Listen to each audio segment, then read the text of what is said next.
अयोध्या राम मंदिर में अचानक प्रकट हो गई। शबरी दोस्तों, ये तो आपको पता ही होगा कि शबरी कितनी बड़ी राम भक्त थी। शबरी ने राम के लिए कई साल तपस्या की थी। त्रेता युग में अगर किसी राम भक्त ने राम का इतना इंतजार किया था तो वो थी शबरी। लेकिन अचानक अयोध्या में शबरी का आना सबको हैरान कर रहा है। लेकिन उससे पहले आपको बता दें कि जब से अयोध्या में राम मंदिर तैयार हुआ है तब से कोई न कोई चमत्कार पर चमत्कार हुए जा रहा है। फिर चाहे वह राम मंदिर में गिद्धों का आना हो या बंदरों का या फिर साक्षात जामवंत भालुओं का, ऐसे कई रहस्य से पर्दा उठेगा आज की इसी वीडियो में। शुरुआत करने से पहले अगर आप एक सच्चे सनातनी हैं और राम मंदिर बनने से बेहद खुश है तो इस वीडियो को लाइक करें और कमेंट बॉक्स में जय श्री राम जरूर लिखें। अयोध्या में राम मंदिर की प्राण प्रतिष्ठा की तैयारी जोरों शोरों से चल रही है। 22 जनवरी को राम लल्ला को गर्भगृह में स्थापित किया जाएगा। हर राम भक्त को इस दिन का लंबे समय से इंतजार था। अयोध्या में 22 जनवरी से लेकर 25 मार्च तक कई खास कार्यक्रमों का आयोजन किया जाएगा। इस बीच मंदिर के गर्भगृह के निर्माण का काम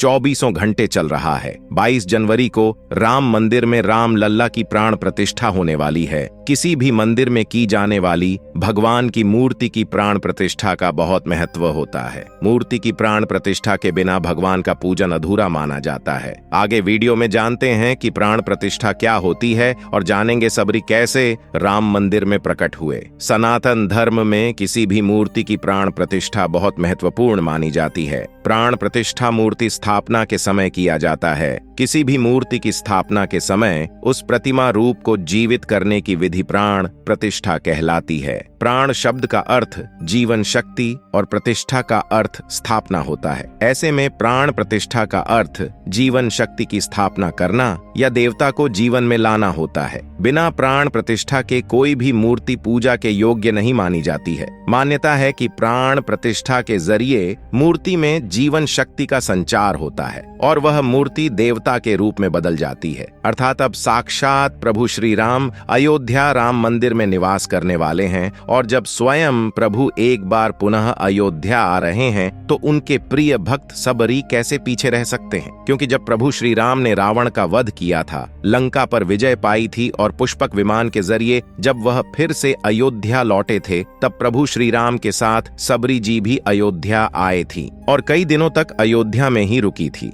इसके बाद वो फिर से बन चली गई। यानी प्रभु श्री राम की भक्ति उनके लिए बहुत भाग्यशाली साबित हुई है, क्योंकि जो राम की शरण में आ जाता है उसका उद्धार निश्चित है। लेकिन क्या शबरी आज भी जिंदा है? इसका जवाब आपको आगे की वीडियो देखकर पता चलेगा। हिंदू धर्म की पौराणिक कथाओं के अनुसार माना जाता है कि 8 महान विभूतियां आज भी सशरीर जीवित हैं, जिनमें से कुछ रामायण काल के हैं तो कुछ महाभारत काल के तथा कुछ विभूतियां उससे भी पहले के काल से आज तक जीवित हैं। पौराणिक मान्यता के अनुसार शबरी, अश्वत्थामा, बलि, वेदव्यास, हनुमान जी, कृपाचार्य, भगवान परशुराम और मार्कंडेय ऋषि चिरंजीवियों में शामिल हैं। चिरंजीवी का अर्थ होता है जो सृष्टि के अंत तक जीवित रहे और जिसकी उम्र भी न बढ़े, और शबरी भी इन्हीं चिरंजीवियों में से एक है जो आज भी इस धरती पर मौजूद है और अनंत काल तक जीवित रहेंगे। लेकिन यह वरदान आखिर उन्हें किसने दिया, ये बड़ा जानने का विषय है। भगवान राम के अनन्य भक्त शबरी बाल्यकाल से ही धर्मपरायण रही है। वह धर्म कार्यों का पालन करते थे। उन्होंने लंका युद्ध में भी धर्म का पालन करते हुए भगवान राम का साथ दिया। इसलिए प्रभु श्री राम ने उन्हें सृष्टि के अंत तक अजर अमर रहने का वरदान दिया।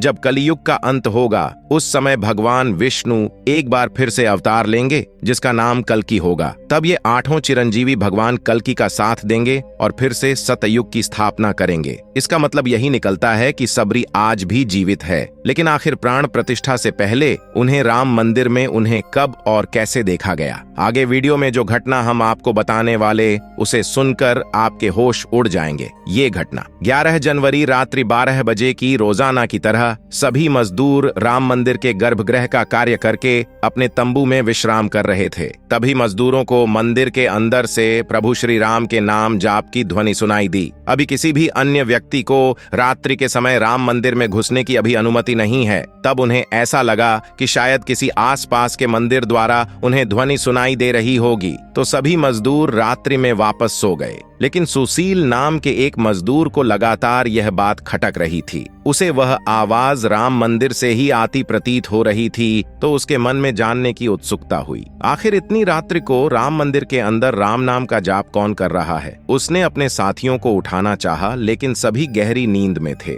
तब सुशील अकेले ही राम मंदिर परिसर में पहुंचा। वे काफी महीनों से राम मंदिर के निर्माण कार्य का हिस्सा था। उसे राम मंदिर का एक एक दरवाजा, एक एक कोना अच्छी तरह से पता था। जब उसने राम मंदिर के गर्भगृह में झांक कर देखा तो वहां पर एक बहुत ही दिव्य स्त्री, जिनके अंदर से काफी तेज प्रकट हो रहा था। वे अपने हाथों में माला लिए राम नाम का जाप कर रहे थे। ऐसा लग रहा था मानो वे काफी दिव्य स्त्री हों और किसी पौराणिक समय से आए हों। उनके बैठने का तरीका और उनका अंदाज भक्ति भाव की तरह मालूम पड़ रहा था। सुशील यह नजारा देखकर दंग रह गया। इसके बाद सुशील अपने साथी मजदूरों के पास गया और उन्हें यह सारी सच्चाई बताई। और जब सब मिलकर राम मंदिर गर्भगृह तक पहुंचे तो सभी के होश उड़ गए, क्योंकि वह दिव्य स्त्री वहां से गायब हो चुके थे। क्योंकि रात्रि का समय चल रहा था तो सभी लोग सुशील की बातों को भ्रम समझ रहे थे और कोई भी उसकी बात को मानने को तैयार नहीं था। लेकिन सुशील जानता था उसने जो देखा है वह बहुत बड़ा चमत्कार है। लेकिन उसके मन में एक ही सवाल था कि रात्रि 12 बजे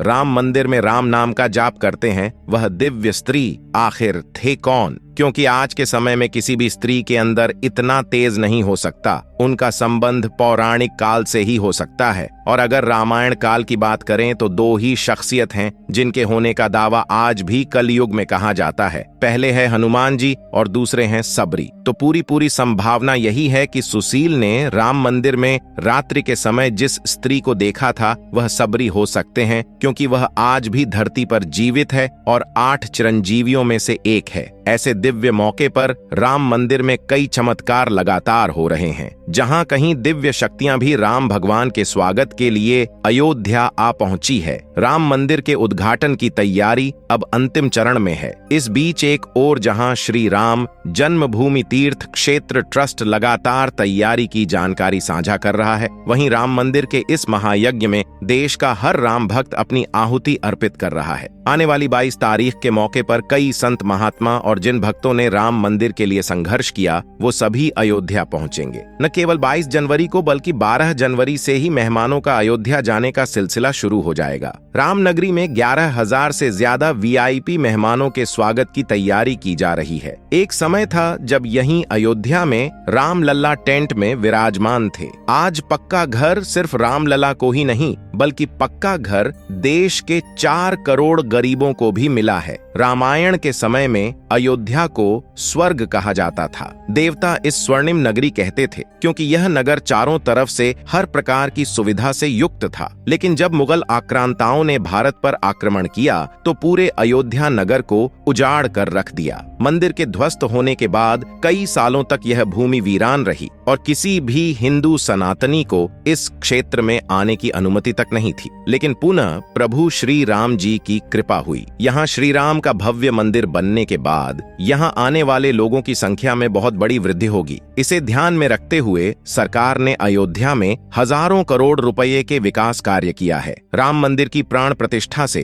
पहले प्रधानमंत्री मोदी ने अयोध्या में अलग अलग विकास कार्यों का उद्घाटन किया और महर्षि वाल्मीकि इंटरनेशनल एयरपोर्ट अयोध्या धाम भी लोगों को तोहफे में दिया। इस एयरपोर्ट को पूरी तरह से भगवान राम से जोड़ा गया है, जिसकी दीवारों पर भी आपको श्री राम से जुड़ी सजावट देखने को मिलेगी। इस एयरपोर्ट लिए आप सभी को हर हर महादेव। इस एयरपोर्ट के अंदर घुसते ही हमेशा लगता है हम फिर से रामायण काल में आ गए हो। आपको बता दें कि इस एयरपोर्ट को 20 महीने के रिकॉर्ड समय में तैयार किया गया है। उत्तर प्रदेश सरकार की ओर से अयोध्या एयरपोर्ट के लिए 821 एकड़ भूमि मुहैया कराई गई थी। 14 साल का वनवास पूरा करके और रावण का वध करके जब भगवान श्री राम पुनः अयोध्या पहुंचे थे तो अयोध्या के घर घर में दिवाली मनाई गई थी। हर घर में दीपक प्रज्वलित किए गए थे। तो जब अब पुनः प्रभु श्री राम अपने धाम को लौटने वाले हैं तो हम 104 140 करोड़ देशवासी आखिर कैसे पीछे रह सकते हैं? अयोध्या में विवादित स्थल पर 500 साल बाद प्रभु श्री राम के मंदिर निर्माण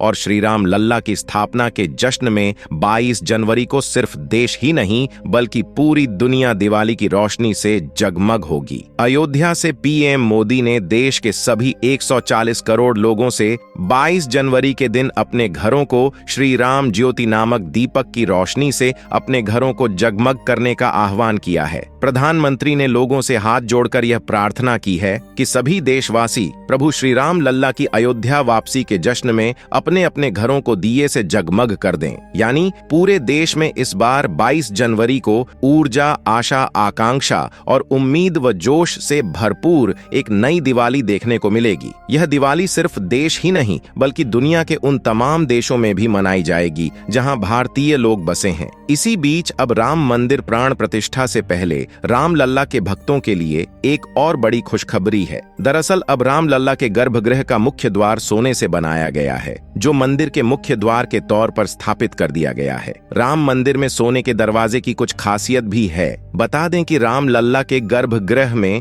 लगाए गए सोने के दरवाजे पर खूबसूरत नक्काशी की गई है। मंदिर के भूतल पर ऐसे 14 दरवाजे लगने वाले हैं। लेकिन दोस्तों, जब हम राम मंदिर को बनता हुआ देखते हैं तो हमें बड़ा गर्व होता है कि हम राम मंदिर को अपनी आंखों से बनता हुआ देख रहे हैं। हमें उस स्थान पर राम मंदिर के अंदर जाने का मौका भी मिलने वाला है। लेकिन एक समय ऐसा भी था जब यहाँ पर हजारों कार सेवकों ने इस मंदिर के निर्माण के लिए अपने प्राणों का बलिदान दे दिया था। 1528 ईस्वी में श्री राम मंदिर को बाबर के आदेश से उसके सेनापति मीर बाकी ने गिराकर वहां एक मस्जिद बना दी। इसके बाद से हिंदू समाज एक दिन भी चुप नहीं बैठा। वह लगातार इस स्थान को पाने के लिए संघर्ष करता रहा। 23 दिसंबर 1939 को हिंदुओं ने वहां राम लल्ला की मूर्ति स्थापित कर पूजन एवं अखंड कीर्तन शुरू कर दिया। विश्व हिंदू परिषद द्वारा इस विषय को अपने हाथ में लेने से पूर्व तक 76 बार श्री राम जन्मभूमि मुक्त कराने के प्रयास किए हिंदुओं ने किए, जिसमें देश के हर भाग से हजारों नर नारियों का बलिदान हुआ, पर पूर्ण सफलता उन्हें कभी नहीं मिल पाई। 2 नवंबर 1990 को तत्कालीन मुख्यमंत्री मुलायम सिंह यादव की सरकार में कार सेवकों पर पुलिस ने बर्बरता पूर्वक गोलियां चलाई थीं, जो कि सच में एक निंदनीय घटना है। उस समय अयोध्या के वासुदेव गुप्त,